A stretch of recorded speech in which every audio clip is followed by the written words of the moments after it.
Friends good morning అండి. Welcome back to my channel. Friends అందరూ ఎలా ఉన్నారండి? నేనైతే చాలా బాగున్నాను. మీరు కూడా బాగుండాలని ఆశిస్తున్నాను. ఈరోజైతే ఈజీ అండ్ క్విక్గా అయిపోయినటువంటి ఎగ్ కర్రీ అని చెప్పొచ్చు, లేదంటే ఎగ్ ఫ్రైడ్ రైస్ అని చెప్పుకోవచ్చు. ఇలా చేసి దీన్ని మనము ఎగ్ కర్రీ లాగైనా తినొచ్చు, లేదంటే దీంట్లో రైస్ కలుపుకొని ఎగ్ ఫ్రైడ్ రైస్ లాగానే చేయొచ్చు.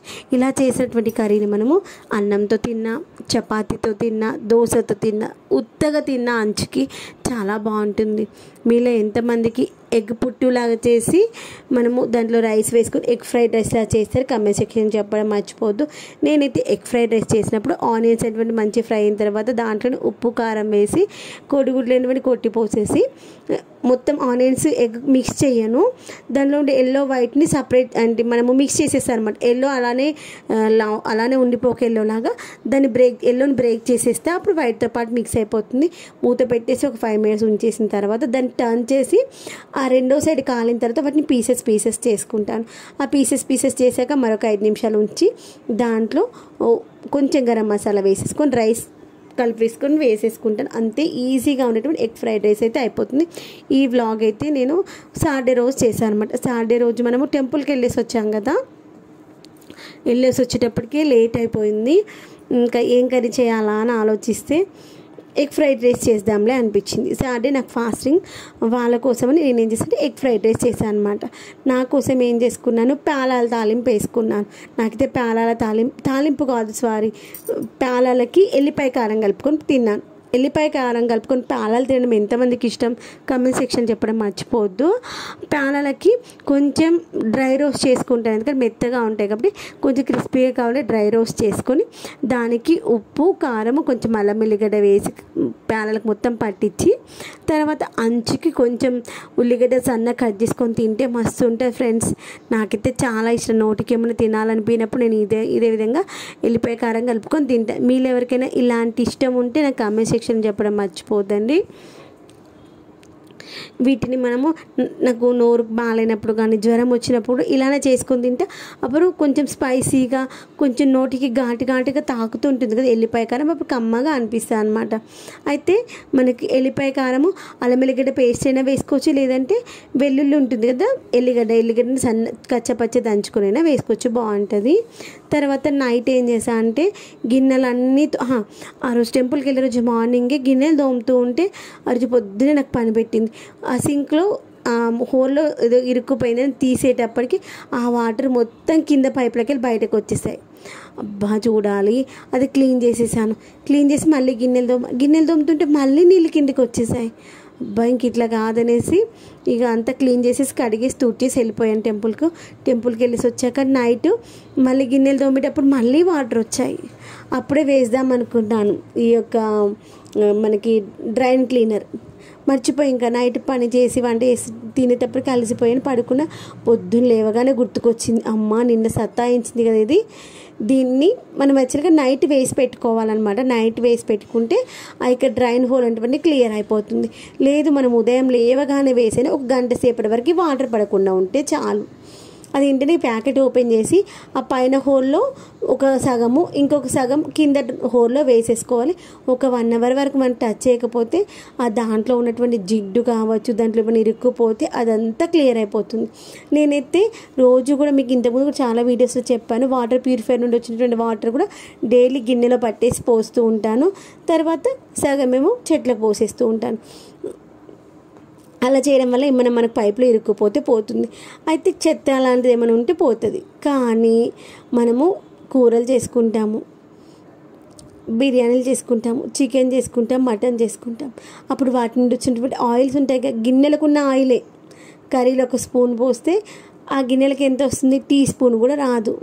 అదంతా కూడా మనకు తోమినప్పుడు ఎడికెళ్తుంది, సింకులోకి వెళ్ళిపోతుంది.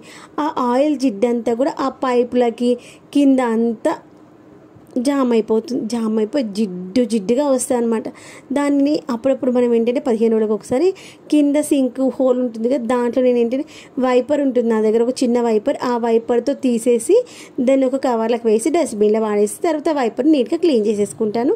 తర్వాత 1 మంత్కి ఒక్కసారి అయితే ఈ యొక్క పౌడర్ అంతా వేసి నీట్గా ఉంచేసుకుంటాను. అలా చేయడం వల్ల మనకి డ్రైన్ అయితే అస్సలు పాడవకుండా నీట్గా ఉంటుంది. లేదు అంటే డ్రైనేజ్ ఒక్కసారి ప్రాబ్లం స్టార్ట్ అయింది అనుకోండి చాలా కష్టమవుతుంది. కాబట్టి డ్రైనేజ్ అనేది పాడవకుండా ఉండడానికే ప్రయత్నించాలి. తర్వాత చింతపండు, మన ఉగాది రోజు కొత్త చింతపండు 1 kg ప్యాకెట్ తీసుకొచ్చాము. అయితే లాస్ట్ టైం ఇలానే అయిందనమాట. ప్యాకెట్ తీసుకొచ్చాము, కొట్టిందే కొనుక్కొచ్చినాం కదా అనేసి ఇంక నేను దాన్ని ఏం ఏరలేదు. అంతకుముందు అయితే మాకు పొలం దగ్గర వచ్చింది తీసుకొస్తే మేమే కొట్టి మంచిగా నీట్గా ఎండకు పెట్టేసి 2-3 రోజులు అప్పుడు మంచి టైట్గా ప్యాక్ చేసి బాక్సులలో పెట్టేసుకునేదాన్ని. ఇప్పుడు కేజీనే కదా మనం కొట్టిందే తెచ్చాం కదా అని లాస్ట్ టైం ఇట్లే ఒక 2-3 నెలల కింద వాడుతూ ఉంటే పురుగు వచ్చిందన్నమాట, తెల్ల పురుగు. తీరా అది ఓపెన్ చేసి చూస్తే ఎందుకు పురుగు వచ్చిందంటే లోపల చింతగింజలు ఉన్నాయి. ఎందుకంటే వాళ్ళకి కొట్టినప్పుడు మన పని మనం అనుకోండి కేర్ఫుల్గా చేసుకుంటాం, వాళ్ళకేంటి కేర్లెస్గా చేస్తేనే ఒక 4 రూపాయలు సంపాదించగలుగుతారు. ఎందుకంటారా, మంచి కొట్టకపోతే ఆ గింజలు ఉంటాయి, ఆ గింజల వెయిట్ వస్తుంది. ఆ కొట్టిన వాటిలో కూడా కొన్ని గింజలు తీసేయకపోతే ఇంకొంచెం వెయిట్ పెరుగుతుంది కదా, దానివల్ల అన్నమాట. ఏంటంటే టెక్నాలజీ పెరిగింది కదా, అందుకే మనుషుల తెలివితేటలు కూడా పెరిగాయి.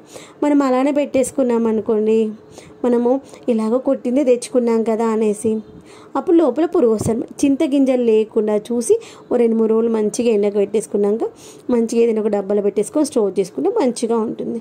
అలా ఉన్న వాటిని ఇలా మనకి గింజలు ఉన్న వాటిని మళ్ళీ నేను కొట్టేసి దాంట్లో ఉన్న తెల్లంతా తీసేసి అప్పుడు 2-3 రోజులు ఎండకు పెట్టుకుందాం అనుకున్నాను. ఎండలో పెడితే పావురాలు వచ్చేసి మొత్తం అంతా పాటిపోయి ఖరాబ్ చేస్తే అనేసి బయట బాల్కనీలో 3 రోజులు పెట్టేసి తర్వాత డబ్బాలకు మార్చేసుకున్నాను అనమాట. ఈ విధంగా మనం క్లీన్ చేసి పెట్టుకుంటే ఇది స్టోరేజ్ అయితే ఎక్కువ రోజులు, సంవత్సరం వరకు కూడా పాడవకుండా ఉంటుంది. మధ్యలో బాగా ఎండ వచ్చినప్పుడు ఒకరోజు అలా ఎండకు కానీ లేదంటే బయట బాల్కనీలో పెట్టేసుకున్నాం అనుకోండి ఇంకా అసలు సంవత్సరం వరకు ఒక్కసారి కూడా పురుగు రాదనమాట. ఏంటంటే చలికాలము వర్షాకాలంలో ఒక్కసారి 2 సార్లు పెట్టేసుకోవాలన్నమాట ఎండకి. తర్వాత ఈవినింగ్ వచ్చేసి స్నాక్స్ చేశాను, మకాన్ చేశాను అనమాట, చట్పటా మకాన్ చేసా, చాలా బాగుంది. ఇప్పుడు ఇది చేసింది కాకుండా ఈరోజు మళ్ళీ ఇంకొక ప్రాసెస్ చేసా. ఏంటంటే ఆయిల్ ఏం వేయకుండా ఉత్తనే రోస్ట్ చేసా. ఇదైతే నేను ఫస్ట్ రోస్ట్ చేసినప్పుడు గీ వేసి రోస్ట్ చేశాను. తర్వాత వచ్చేసి ఇలా అవి మంచిగా రోస్ట్ అయిన తర్వాత కొంచెం ఆయిల్ వేసేసి దాంట్లో ఉప్పు, కారము, పసుపు వేసేసి ఇవి వేసాను. కానీ ఆ రోజు అస్సలు పట్టలేదనమాట వాటికి. మనం వేసిన ఉప్పు కారం మొత్తం అంతా బాటంలో ఉండిపోయింది. ఈరోజు ఏం చేశానంటే డ్రై రోస్ట్ చేశాను. డ్రై రోస్ట్ చేయడానికి రీజన్ ఏంటంటే మనము దాంట్లో ఉన్నటువంటి మాయిశ్చర్ పోవడానికి మాత్రమే. పచ్చిగా ఉంటుంది, మెత్తగా ఉంటాయి అనమాట తింటే. అందుకని మనం డ్రై రోస్ట్ చేసుకొని తర్వాత మనకి దానికి ఉప్పు కారం పట్టించుకుంటే కొంచెం కమ్మగా ఉంటుంది, చప్పగా ఉంటే తినాలనిపించదు. కాబట్టి ఈరోజు ఏం చేస్తానంటే డ్రై రోస్ట్ చేసిన తర్వాత ఒక గిన్నెలో ఉప్పు కారం కలిపేసి, ఉప్పు కారము నూనె కలిపేసి దాన్ని డైరెక్ట్గా పాలలకు మన యొక్క మకానికి పట్టించేసుకో. ఇప్పుడు మనం పాలలకు కానీ మక్కటికులకు కానీ ఉప్పు కారం నూనె కలుపుకుంటాం చూడండి, అలా కలిపేసుకుంటే మంచిగా పట్టింది. టేస్ట్ కూడా బాగుంది. ఆయిల్ కొంచెం తక్కువ వేసుకున్నా మంచి సరిపోతుంది. అలా కాకుండా ఇక్కడ నాకు రోస్ట్ చేయడానికి బాగానే పట్టింది. ముందు రోస్ట్ చేయడానికి నెయ్యి వేసాను. ఇంత చేసినా స్పైసీగా లేదనమాట, తినాలి అనిపించలేదు. అందుకే ఇలా ట్రై చేయండి, ట్రై చేస్తే బాగుంటుంది.